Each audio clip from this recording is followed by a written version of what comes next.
Hydrant pipeline complete जाल्या अजून तो handover करूना.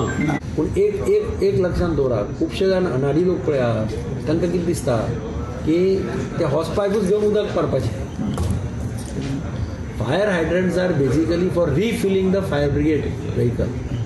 Fire hydrants are crucial emergency tools. But do you know how to use one effectively? First, remove the blank cap by pulling on the pins on the side.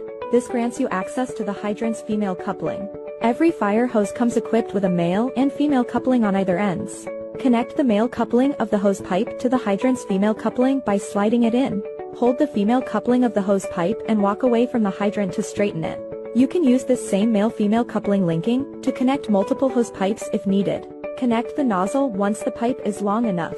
Signal the person next to the hydrant to open the valve halfway. Once the water is flowing at a constant rate, signal to gradually increase the pressure. Aim the nozzle at the base of the fire and maintain the pressure until the fire is extinguished. When the fire dies out, signal to stop the water flow. Roll back the pipe and close the blank cap to prepare the hydrant ready for the next use. Remember, stay calm, stay prepared, stay safe. तुम्ही पळयतात गोंयकारपण, गोंयकारांचो गोंयकारा खातीर.